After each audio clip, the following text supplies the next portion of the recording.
Cheers. Ooh, chilled Cheers, from boys. the car. Yeah. No This way. is great brandy. This is liquid gold. Mike, you go for it. All right, where Dennis Rodman mixes cocktails only to have us Rick rolled. Welcome to Liquid Gold. My name's Mike Wolf. Thank you for joining us today. Very special episode for you alongside my co-host, Mr. Kenneth Dedmon. Kenneth, how are you today? I'm doing great, Mike. It's awesome to be here. So good to be back here at the We Own This Town studios. Thank you to We Own This Town for having us. Here we are in Wedgwood, Houston today. Sun is kind of out. Spring is on the way. Some little spring flowers sprouting here and there. So it's a beautiful thing. Yeah. Valentine's Day is over, so the holiday season is coming to an end. Yeah, next up, a very important drinking holiday, St. Patrick's Day. St. Patrick's Day. Yes. Which really, when I was in college, was just an excuse to just get up and start drinking Guinness. I guess it still is. Drinking anything. We're excited to have along today a very special guest because the three of us are great friends. You know, three people makes a country. So, Really? yeah. So we are... We're a country. We're a nation. Yeah, we're a nation. And it's exciting to have our nation represented today on Liquid Gold. We have along with us a colleague and someone we've worked with for years, and he abandoned us, which we'll get into a little bit. High and dry. For the Low Country of Charleston, South Carolina, and then has ended up as the bar manager at Husk in Savannah, and just an amazing restaurant that they've got down there with an incredible bar. Damn beautiful. We have today Mr. Kevin King. Hey, y'all. Hey, Welcome. it's great to see you. So happy to be here. Back in Nashville. Lots of smiles in this room right now. Yeah, Yeah. a lot of grins. Can you hear? This is amazing. The cool thing about radio podcast, when you hear people talk and they're happy, and there's a little thing that you can hear smiles. You know what I mean? You're going to hear a lot of that today. You can hear a lot of smiling. Yeah, you can hear a smile. There's kind of a thing. The cheeks are stretched. Our cheeks are going to hurt when this is over. So thanks, y'all, for listening. We've had some great feedback on our Instagram page. We are at liquidgold_pod. That's at liquidgold_pod. And do give us a rating if you can on your podcast app or wherever you listen to podcasts. Feel free to send us a message, a question about a recipe that we've done here on the show, or some advice, maybe some life advice. We'll do our best. We are there is a bartender client privilege that is ironclad that we'll always kind of be here for you. So hit us up there. Any kind of collaborations, you need cocktails for your parties, you need a cocktail for your wedding, you need some advice on Parapalooza. Last episode we did a fun pairing with Taco Bell. Kevin, I don't know if you caught that. I didn't catch the last episode. He hasn't watched. I have listened. Thank you very much. Motherfucker. There's no telling what Parapalooza is gonna hold today, but we'll talk a little bit later and get some of Kevin's pairing advice. Yes. He's quite adept at the pairing side. Some things we're not going to talk about today on Liquid Gold: secret cocktail menus, because they're secret. Does that exist? They exist. They will exist. You got a secret cocktail menu at the Husk in Savannah? No. I guess you can't really talk about it. Right. Just you knock. You do like a knock to get it. How do you get it? Come on. You snap your fingers. I can't really talk about Whistle? Is there a whistle We do a lot of whistling. or but hand yes. signal? Yeah. Is it audible or You were visual? there. You've been there.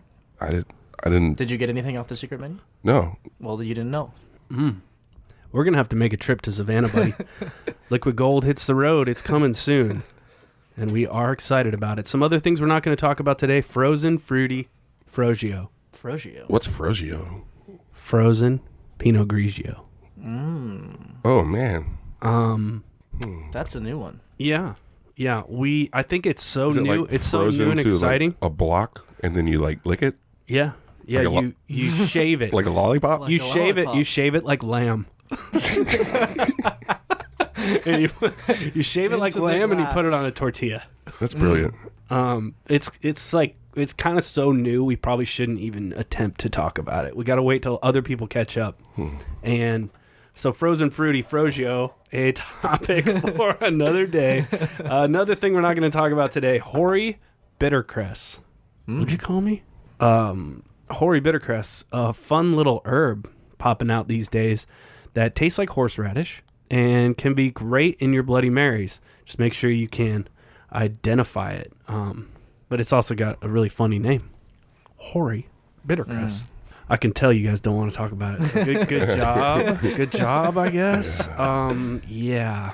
So it's great that our man Kevin King, our man in Savannah, who we will be checking in with periodically as we do this show, he will be hosting us. He doesn't know yet, but yeah, we are going to be crashing at your place. Is that cool? That's fun. Okay. Or you could kind of set us up somewhere. That'd be nice. We'll set you up something. Okay, great. But it's great to have you on today for so many reasons.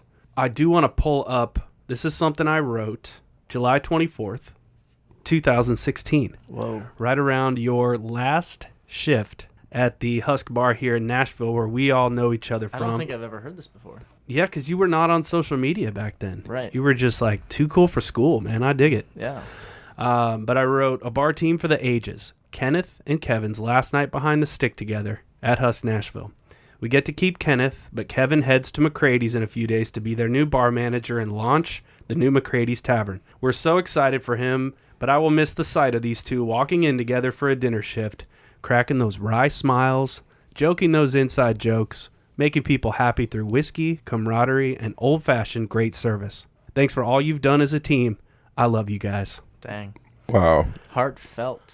Yeah, I remember that. And here we are, a couple years later, and change. Yeah, that was great. Yeah, you guys worked together behind the bar A lot. in such an amazing way.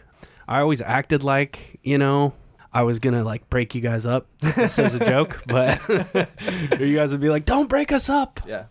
Don't break up the team. It was it was a struggle. Like Kenneth and I really struggled to kind of like Like each other. understand each other and like each other. Yeah. But once we started to like each other, we found love. Oh, that's beautiful. It's like the first year of a marriage, Yeah. You're just figuring each other out. You just came from down the hill where you are competing in this cool competition. You were down at Bastion, and you did your competition for the judges. It's World Bartender of the Year. This is a Heaven Hill thing. But tell us a little bit about this competition that you just competed in. You got the, your muscles are flexed, and we're toweling you off. That's funny. You worked up a sweat. Yeah, for everyone that cannot see Kevin. He's got his denim shirt He's a good looking guy. unbuttoned halfway down. It looks like Chris Christopherson in 1972. Like, That is a major compliment. Meets Tom York. Wow. Right. yeah, meets Tom York, the lead singer of Coldplay. Which Coldplay, dude. people might not realize that Kenneth and I just trade back and forth pictures of Tom York and say, I ran into Kevin today. That's an even bigger compliment. Well, what the hell were you doing down there? I was just making some drinks, basically. I think Tell us what you made. I think this is the third year they've done this competition. It's kind of getting a little bit bigger, so it's a national competition, and they have 8 regions, and you kind of submit a couple drinks online. It's all Heaven Hill products, so all their whiskeys, Dominican Ton, Dubonnet, Palma as well in there, and then Luna Azul. And so you make a couple drinks, and then you enter them and hope for the best. So Yeah. I got a congratulations email. I'm wondering, like, That's how did automatically they generated. Taste, how did they taste your cocktail through the computer or like the iPhone? Like, Just pour it is over there an the app V. for that now? Pour it over the V key. yeah, right. I don't really know actually if they taste them, because some competitions they do. They actually you have a pantry list. They give you a pantry list, so you can only make. You can't do some wild ingredient or whatever, but this one I don't know. Maybe they just like what I had to say. Yeah. Oh, so you're there and you made the cocktail. Yeah. But you weren't making it for a human being? No, I was. Oh, okay. Okay, so we enter here. Let's backstep here. So we enter this thing online, and We're tripping out over here. 2 drinks. Okay. 2 drinks. Yep. One inspired by a classic, and then one kind of just like whatever you want to do. And do you write an essay? Do you write an essay? You do. Yeah. How many words? I think it's like 300 to 500 words. Knock that out in a couple minutes. Yeah. I mean, they fuck had a lot of. Fuck you. They have a lot of contestants. Don't get him disqualified here. Yeah, right. Come on, man. Right. We love Heaven Hill. We love Heaven. We encourage them to vote for Kevin. We've been to Heaven huge Hills fan. together. Yeah, we have. Hey, let's not get off track here. Okay. We'll get back to the Heaven Hill trip. Let's talk about the competition. So the competition. So you enter. There's 8 regions, and they pick 6 bartenders from 8 regions. So I was in the southern region. So I think it's people I don't know from Georgia, obviously, South Carolina. I think Tennessee, Kentucky, maybe. Do you know any of these bartenders? Not personally, no. I did shake hands with the person that was going before me and after, and wish them best of luck. And that's all the mingling you did? Crush them. Yeah, no, that's it's my great. dog. Yeah. Everybody that knows Kevin knows he's incredibly competitive. So okay. Anyway, so I made these drinks, and then they're like, okay, come make them for judges. So there's I had to make 4 drinks, 4 each of 2 drinks. Sorry.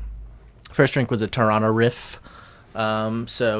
Using Sacred Bond, which is their bonded brandy, which is delicious, Rittenhouse rye, and embered maple syrup, which is really nice. Great technique we've used before. Yeah. Throwing live embers into maple syrup, caramelizes it, makes it super delicious. Kind of tastes like toasted marshmallows. I love to put it in my coffee. It's probably the best. Braulio, place of Fernet.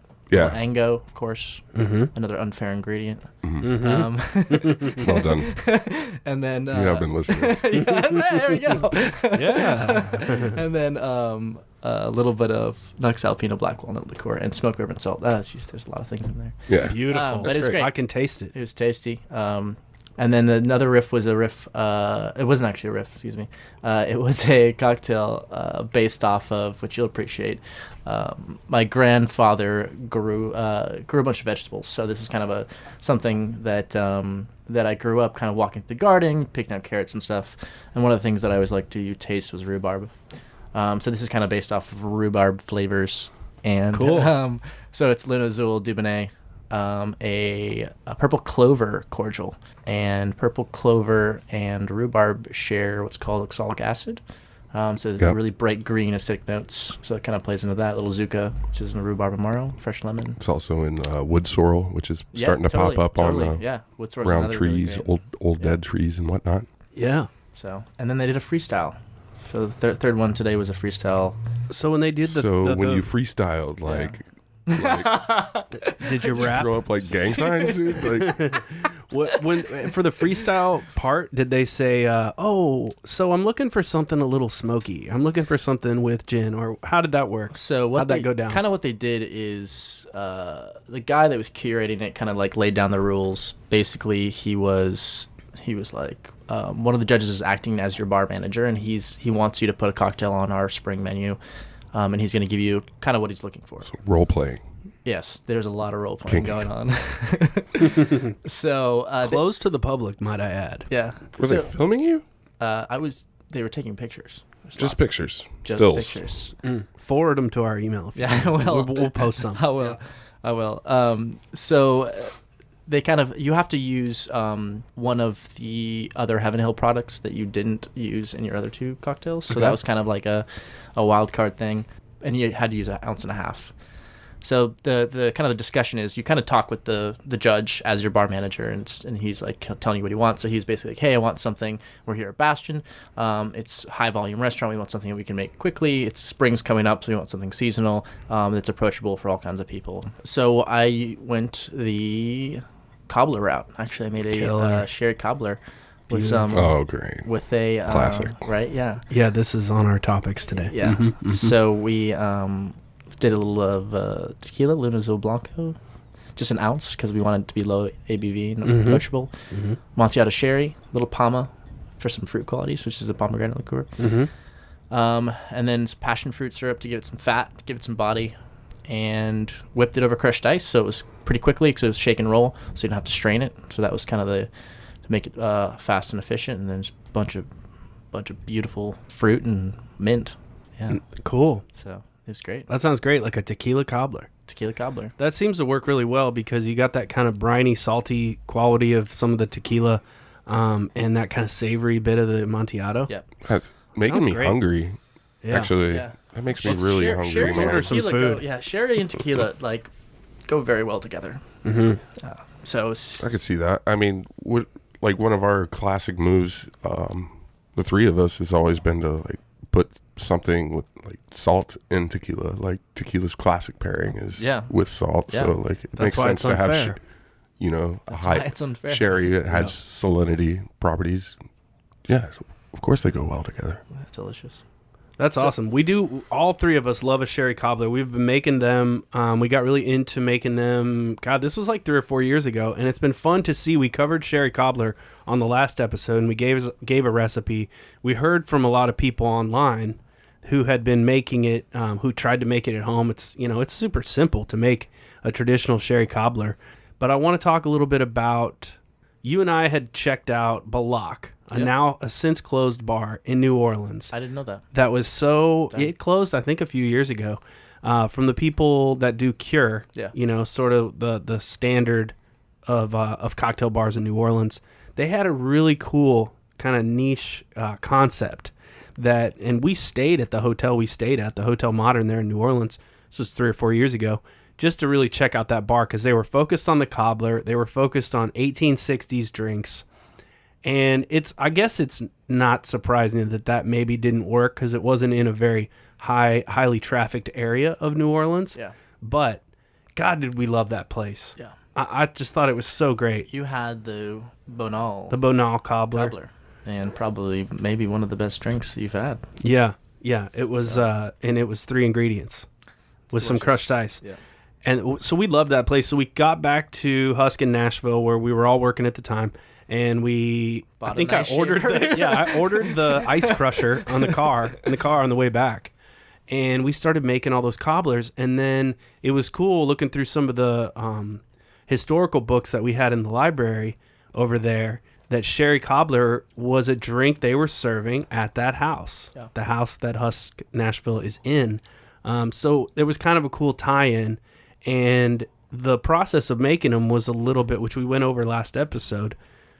It was to crush the ice and everything.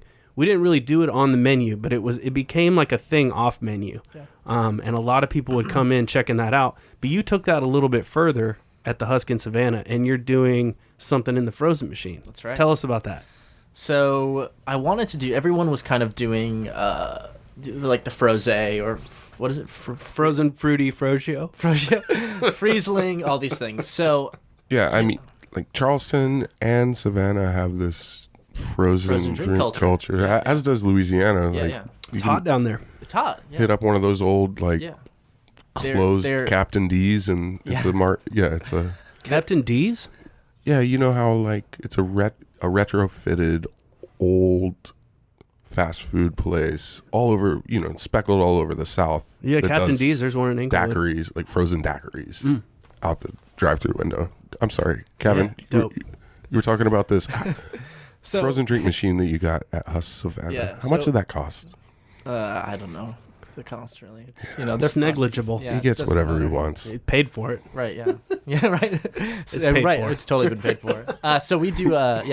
So it's a Frosty Factory, which is a great name. Mm-hmm. So the sherry cobbler came from the idea of doing something that was kind of not necessarily wine based, but I want to do something with vermouth or sherry, something low ABV that we could use. And part of the problem I think with a lot of the sherry cobblers that I've had and that we've had is that it is over crushed ice, and you have a low ABV cocktail, so it'll dilute really quickly, and like the first couple sips are really delicious, and then after that it kind of gets watered down, especially after a hot day. Like you have to use the appropriate vessel and stuff like that. Mm-hmm. Makes sense. So throwing it in a Frosty Factory in a frozen drink machine just made perfect sense. Yeah. And so what we do is we kind of do like a seasonal gum, and then we rotate that through. So it's kind of always be a seasonal thing. And so in winter we were doing like an apple gum or something with that like that, and then garnishing with always mint, orange, which is very classic, and then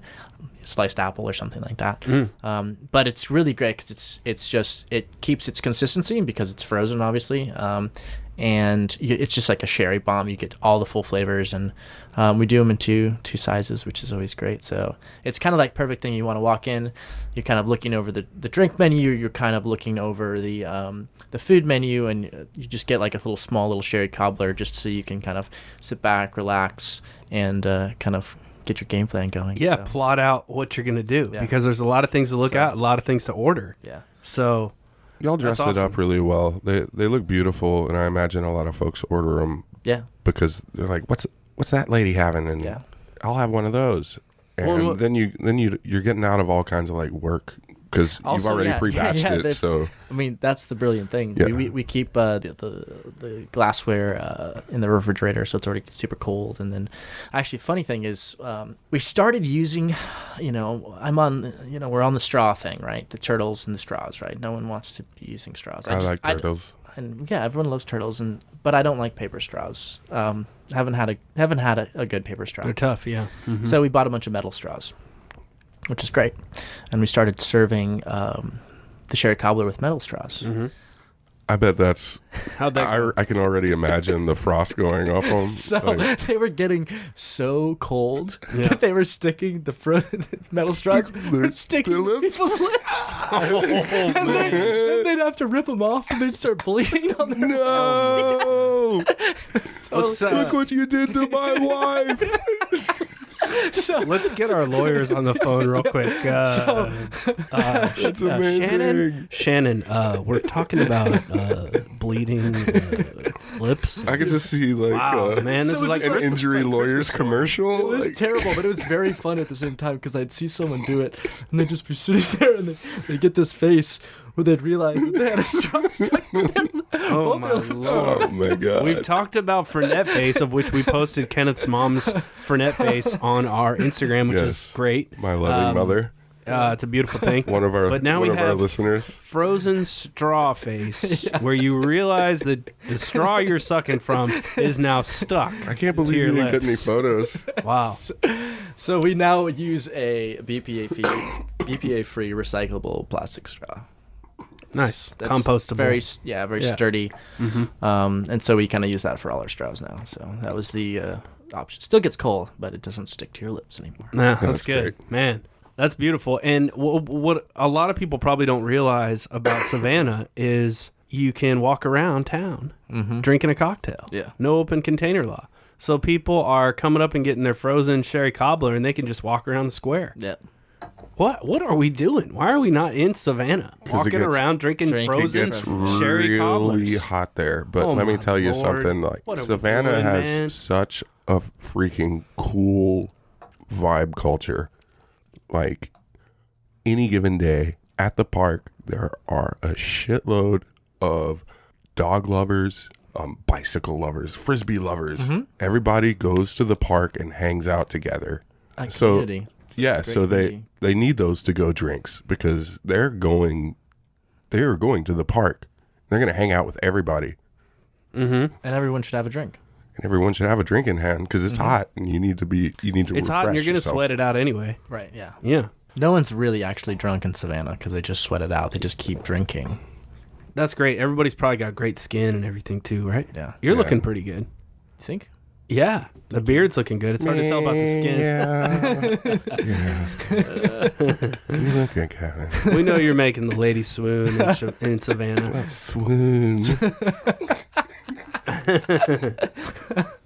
Have you, so when you got to Savannah, my experience with Savannah is probably like a lot of people. I feel like I've been there, but I haven't. But I've seen, my wife loves In the Garden of Good and Evil. You know, really cool Clint Eastwood movie set in Savannah. And it kind of has touches on the voodoo vibes and the sort of the magic vibes. Yeah. Have you experienced any of that in Savannah? We're talking about like supernatural. The supernatural. Yeah. Have you seen some ghosts? You've seen some ghosts walking around? The building that Husk is actually in was built in 1897, the same year as the Battle of the Bond Act. Well done. That's probably factored into many a drink name, I would imagine. Oh, funny you should order that, sir. So it's an old building, and before the restoration, it was completely destroyed. And actually, where the bar area is, it was an Elks Lodge for a long time, and so it was an addition onto the house, and so it's an old ballroom. And beautiful, beautiful, beautiful ballroom. And then, but there was a fire in there. So when we took over, it was, there was no roof on it at all. It was, and people would come in, SCAD students would come in, graffiti up the place. Word up. Yeah, right, great. Savannah College of Art and Design. Yeah. So there's a lot of people come in there all the time, and they're like, this is one of the creepiest places I've ever been. But I haven't experienced anything supernatural there, but you get the vibes. There's tons of ghost tours there. And do you believe in ghosts? No, not really. I don't really get I've seen one, so yeah, I believe in it. That's what happens. Yeah, once you see one, you're a believer. Yeah. Do you believe in ghosts, Kenneth?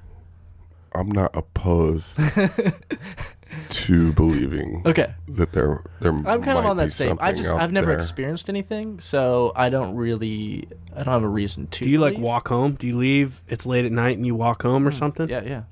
Man, that sounds cool. And you haven't seen any ghosts yet? No. Well, keep looking. I think they're out there.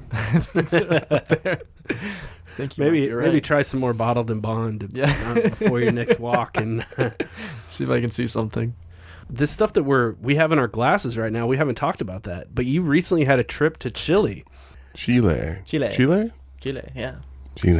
Patagonia. You just got back. Yeah, you just got back a couple weeks ago. Yeah. And you were there, kind of exploring the region, exploring drinking traditions, exploring this kind of the Tricol brandy. Yeah.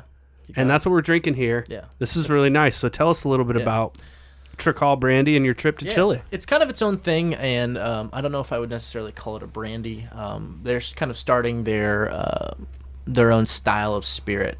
Patagonia doesn't really have a spirit to represent them. There's lots of pisco up down there on both sides, the Chilean side and the Peruvian side, but those tend to be a little bit farther north. Mm-hmm. So what they're doing is they're using a base of fermented apples and pears, distilling from that.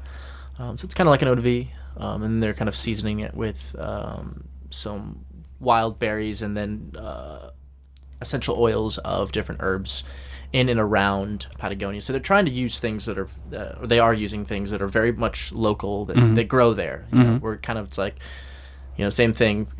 In America, we're making bourbon because we got corn everywhere. Yep. Kind of the same thing. So they wanted to use that and make something kind of delicious off of that. So one of the cool things, one of the herbs that they're using is called tepa, and it's a laurel. It's very similar to like a bay leaf or something like that. And we did a lot of hiking and in and throughout the mountains. You could see it and you could smell it.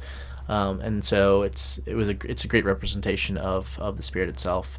But it's clear spirit, very delicious. You definitely taste the herbs, and they're kind of labeling it. I think in the United States for the market, it's kind of like it's an eau de vie that's with botanicals kind of thing. But they just launched so they've been down in Chile for a while. They launched in Colorado, and then we were in Georgia. We were the second state to launch them, and I kind of reached out to them after hearing about them. So we were able to do their launch at Husk in Savannah, and that's kind of how I got involved with these guys and being able to go down and check out Patagonia. It was awesome. That's amazing. Yeah, that's pretty cool. Yeah. You talked about walking around with the sort of relative or cousin of Bay Laurel. Is that one of the predominant kind of aromas and flavors that you get off of this? Is similar to Bay Laurel? 100%. Yeah. It's different though. Seb, who's the master distiller, he definitely says that it tastes a lot like. He gets his bubblegum aroma. Yeah, I'm picking that up. Yeah. And I get that. And then there's definitely some sort of, I always got kind of some fennel, mint. There's tons of different styles of mint in there as well. Mm-hmm. Yeah, I was thinking like dill, basil realm. Yeah, you get some botanicals. The fruit part of it's really kind of, it's a little bit upfront, but it's not overly present. I think you really taste the botanicals and things, and definitely on the aroma and things like that. So, but it's great. It takes, just the first thing I did with it was just make a sour right off the bat, and it was super delicious. So it takes citrus very well. It takes sweet very well. one of the guys that we were with, he loves it in Negroni variation, and this is kind of funny. He showed up after we'd been hiking for about 4 days out in the mountains, and we hiked down to this lake, and it was absolutely gorgeous up there, and we end up kind of on this beach, right, and we're waiting for these boats to come pick us up, and there's old wooden motorboats, and like from Indiana Jones, The Last Crusade. yeah, very similar. Yeah, and they were painted kind of like bright, like baby blue or like turquoise or something like that. So Yeah. wooden turquoise, gorgeous. So Yeah, they stole them from the University of North Carolina row team. Took them down to Chile. yeah, just Chile. So we're after hiking, we're all tired, and this guy who's the brand ambassador down there, wild guy, his name's Marcelo, super cool, very nice, down to earth, and he shows up on these 2 motorboats just fucking cruising in, and then he's got a drink in hand, and it's like bright red. Does he have a white suit on? No, but he definitely had like a tiki shirt. He was like short jeans. He had like some like loafers on, and then he had like some sort of Hawaiian like floral shirt. That Nice. He had Sounds like he cool, had dude. cuffed up. Yeah. Come through, brother. Shows up, gets off the boat, rolling up, and he lifts these 2 bottles up, and he's going, Negronis, Negronis. Wow, I love this guy. Wow. So yeah, after 4 days like in the woods on a beach, this guy shows up. He's got ice, he's got cups, he's got the whole thing. So he's pouring out Negronis. That sounds like the best drink you've ever had. Yeah, and then next, man. we get everyone a Negroni, and then he has this pouch, and he's got some a little bit wasted, and we get on the boats, start cruising, beautiful lake. Then he pulls out a cooler, and he's got fucking fresh salmon ceviche.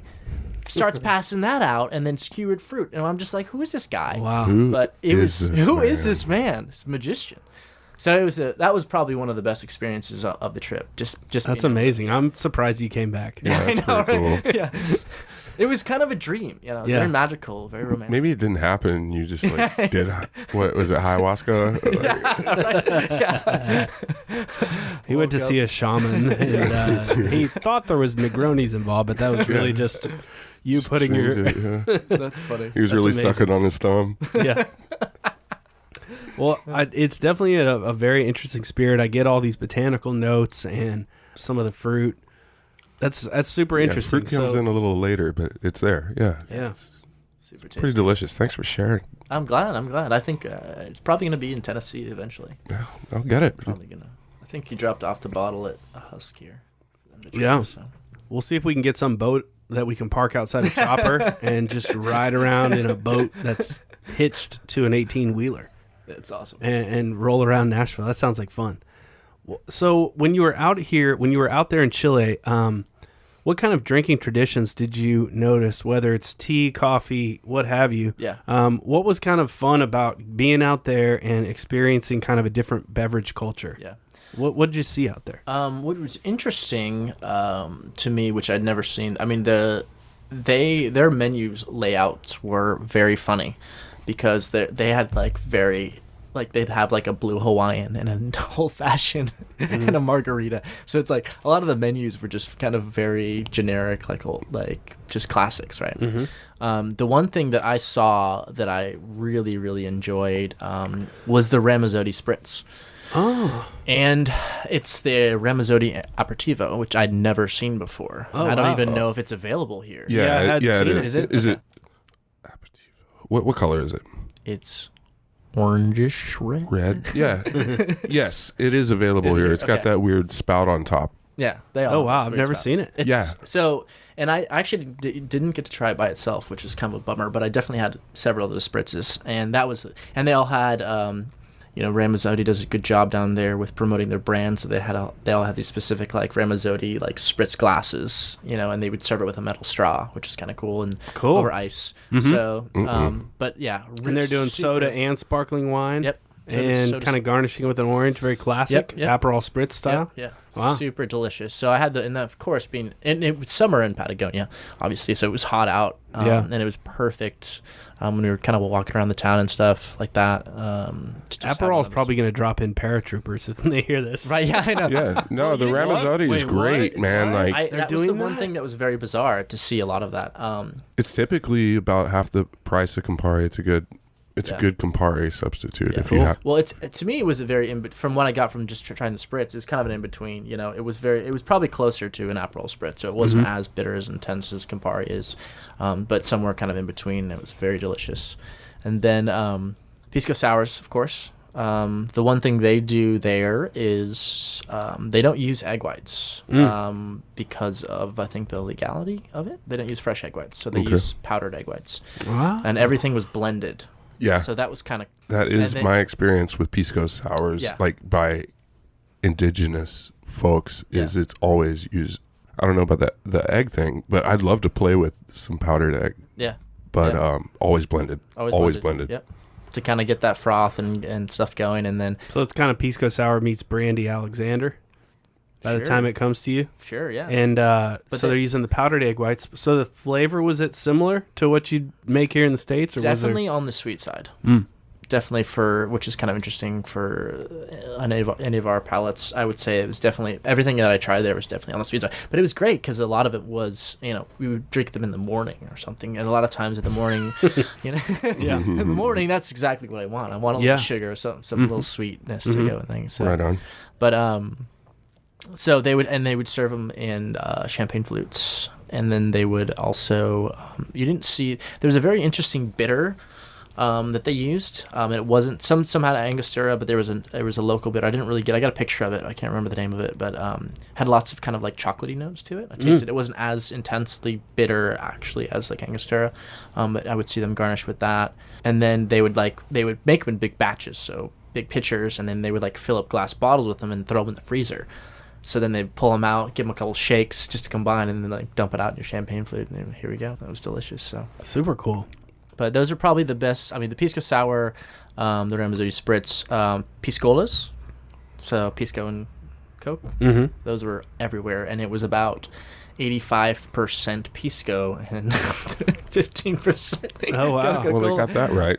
Yeah, right. Yeah, and they were very, very boozy. So, and then you have the kind of the Fernet and Coke culture kind of crosses over a little bit. Yeah, because that's an Argentinian thing. Yeah, and that was a huge thing, and I got to taste, which is kind of like a goal. I think a lot of people that have had Fernet or whatever want to try the Argentina Fernet. Those are the people that don't know. There's two distilleries, one in Italy and one in Argentina, and Argentina is like the number one producer or consumer of Fernet in the world, and then they actually use kind of a different recipe, and it did taste very different. Oh, and cool! It was actually, which I kind of discovered, was actually drier.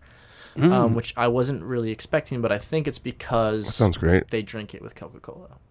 So that kind that makes sense. So because they don't, here we throw it back or whatever, or shoot it, or drink it on the rocks or something. They pretty much strictly, if you're drinking Fernet, you're drinking Fernet and Coke. So having a drier style Fernet really worked with the Coca-Cola. Very interesting. Why are we not drinking that right now? Yeah, you didn't bring it. Why didn't you bring that, man? So yeah, I didn't bring any liquor back. Yeah. Well, you just had to get back in one piece. I mean, you're out adventuring on strange wooden boats with the most interesting. Were you traveling during the government shutdown? Did you have to deal with that? I got my passport about 4 hours before I had to fly out. Oh wow, that's cool. No, it's not cool. It was very stressful. It sounds stressful. International. You're like pacing around, biting your nails, Yes. and you do that anyway. You're But like, so true. So you're just like waiting on the mailman to come and like staring at your watch. Like, oh yeah, I gotta go to the airport. I need a ready to go. passport. Yeah, this is the last key. Whoa. Yeah, it was bad, but guess what? It came. That's great. Very interesting. A different kind of Fernet. That's cool. So I wonder what they're doing with that recipe that kind of makes it. I wonder if they're taking off the eucalyptus, or maybe using some different mints, or maybe they're using some indigenous ingredients. Yeah. What's interesting is, from what I understand, more gentian maybe. The main difference is that they are. It's like a sugarcane base as a distillate versus like a brandy, which would be which is but you would think that would make it sweeter. Mm. I would guess that they use, because they definitely use some sort of caramel coloring to sweeten it, they'd probably just back off on that Right. quite a bit. So I mean, regular Fernet, like we're talking Bronco, right? Like, yeah, that's what we're talking. There's got to be some sort of added sugar in there, and it's not a slight or anything, but like, No, it's definitely it is definitely sugar, there, and there's a lot of it. And it is our next feature here on Liquid Gold. Hey. Oh shit! It is time for Booze News. It's been a busy couple weeks. Holy shit! Yeah. What have you got for us today on Booze News, Kenneth? News. Dedmon? News to booze too. What's boozeworthy out there? From beveragedaily.com, as booze sales have never dropped one bit since the legalization of marijuana in Colorado, Oregon, and Washington. According to a 4-year study, spirit sales they've actually grown as expected. Beer is down a wee bit, but that's following a national trend across the entire United States. So there's not any inclination that people are replacing booze with this legal marijuana. They're sort of like Kevin does with the pairing with the beer and the margarita with the queso. They're sort of offsetting between the legal booze and the legal marijuana. Is that what you're saying? They appear to be a symbiotic or non-factor, actually, Okay. in either sales. You would think it could slow people down a little bit, but maybe not. What else you got for us? Well, I'm going to comment on the president here, but not that president. Obama. Malia Obama was spotted the other day drinking wine at a Miami pool party. Dang. Hell yeah, girl. Wow. How old is she? Huh? How old is she? Kevin, it's too young. Too young for you. Asking that. Too young to be drinking, I think is the point you're making. Malia is 20 years old. But, Okay. Well, yeah, it's that's college. Yeah, it's fine. It's fine. Yeah, she was at a pool party drinking rosé. That's what I'm pretty pumped on. Rosé season has started. Yeah, it's here. Valentine's is over, and it is now rosé season till I want it to be over. Like, Good point. my Rosé season don't stop. Miami, Florida. Malia was drinking. What is the name of the Whispering Angel Rosé, which I'm gonna seek out later today. She's an angel. In other booze news to booze too, Malort is returning its production to Chicago. Oh yeah, that's a big one. Yeah, I'm Interesting. excited about that story. One of the hottest or infamous spirits out of the Midwest, out of a post-prohibition Chicago, comes Malort, which is kind of, what do you guys think? It's kind of like aquavit meets absinthe. Yeah, it's not bad, no. it's its own category. Some people have said it's like eating a grapefruit peel and then being kicked in the face. It's one of my favorite. They say that 1 in 50 people actually enjoy Malort, and I'll be damned if I'm 1 in 50. It's a rite of very passage. intense. Yeah. I mean, if you've ever eaten fresh wormwood or anything like that, I have. or chewed on Lots of wormwood it. or anything like that. Yeah, and shout out to our friends over at Leatherby Distillery in Yeah, Chicago. who make the best. They make Besk, which they originally wanted to call Malort. It was kind of their own take on Malort, and they were not able to.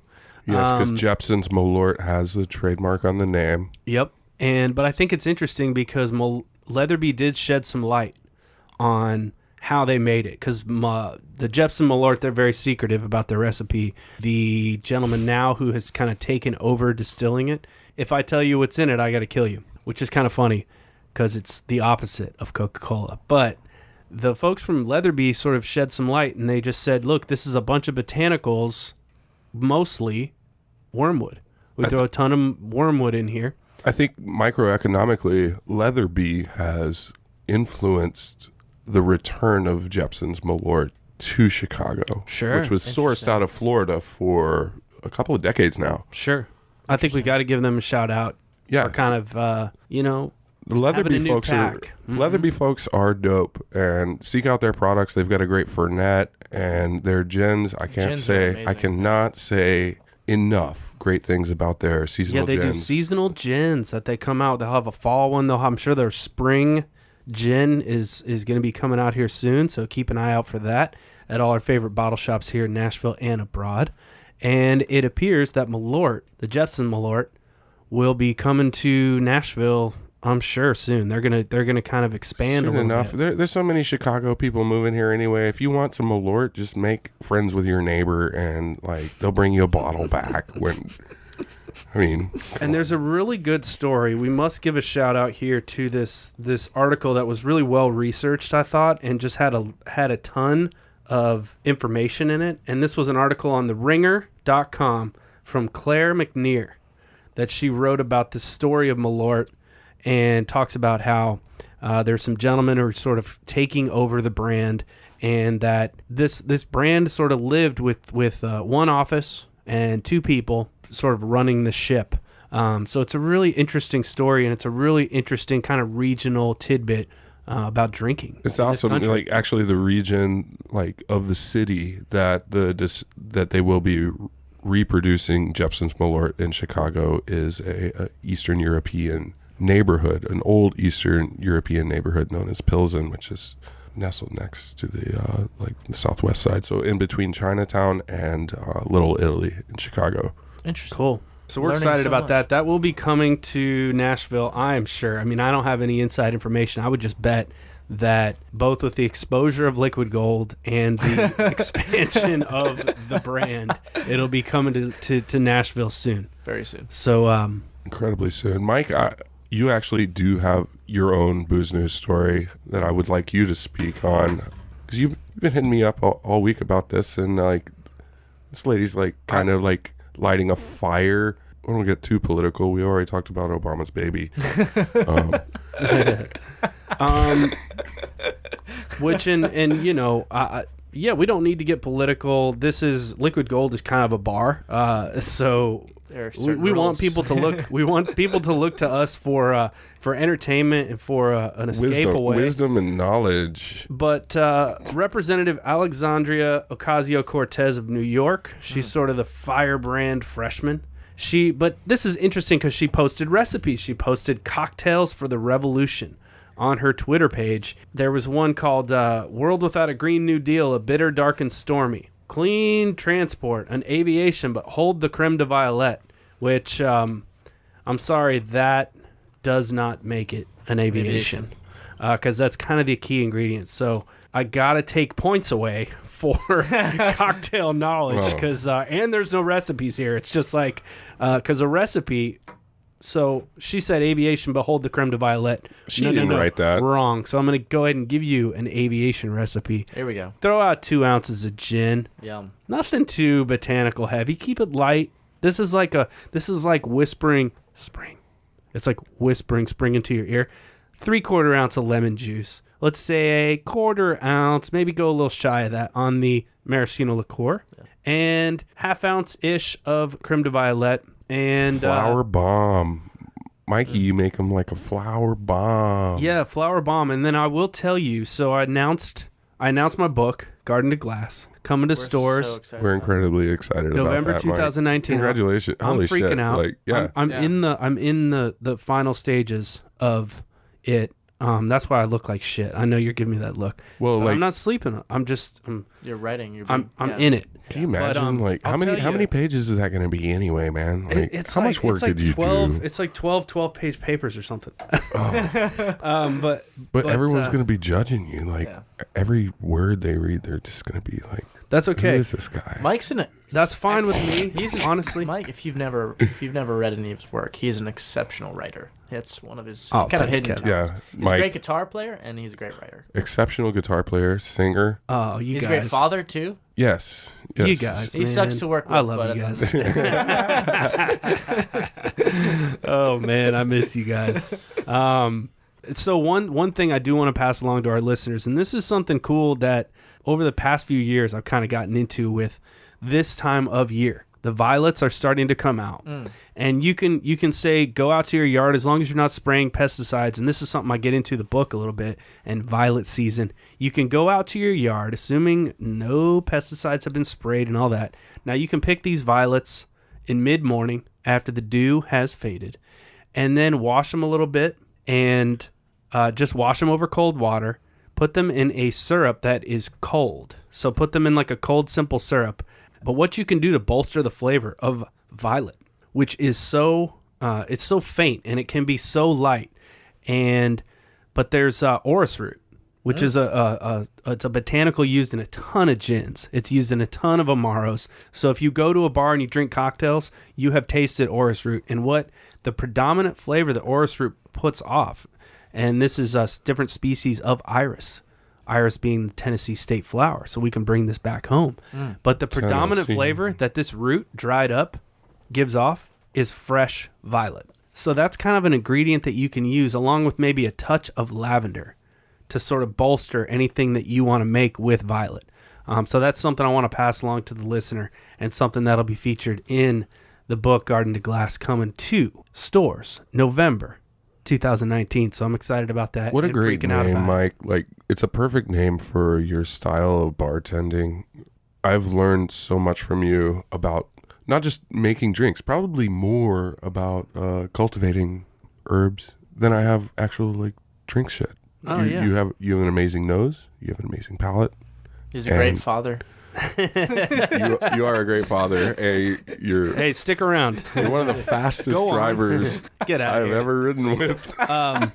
So I will say, yeah, and I'm not trying to come across as any master gardener with this book. It's really just, it can be hard to find certain things that you might want to use to try growing it, and that's just sort of to encourage people to give it a shot. There's all kinds of different ways that you can do it. But getting back to this Ocasio-Cortez cocktails, her cocktail menu, Bridges Not Walls, Bridges Not Walls, a Mezcal Greyhound, and then she's got paid parental leave, a mocktail margarita, which is that's gonna be tough. Yeah, to make a mocktail margarita. I'm not even gonna get it. How are you making a mocktail on leave? Like, you're not at work and you're not drinking? I guess. And then policy failure, anything with Goldschlager. So she's not a fan of Goldschlager. But I think it was interesting that she brought in the world of cocktails and cocktail recipes for the revolution, but no recipes. So I do want to correct her with that.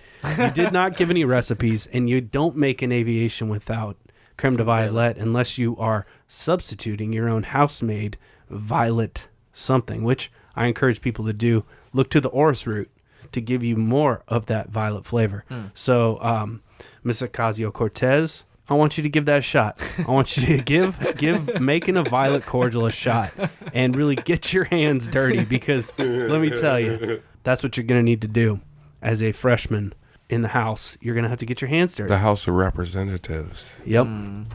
But I thought that was a very cool story. Kevin, what's on tap for you for this spring and summer? What are you going to be getting into? Are you excited about some botanicals that are going to start growing out there in Savannah? Are you excited about any events going on? When are you coming back to Nashville? What's going on this summer? I don't know. There's a couple bars opening up back in Nashville that I'd like to come back for their opening. Yeah. We will have you at the Chopper opening party. You will be a guest of honor. So we look forward to having you back for that. Got to see the space this morning. It's beautiful. Super excited about it. Did y'all already see each other today? Yeah, we had. Y'all didn't tell me that. We had breakfast, fucked coffee, waffles, not pancakes.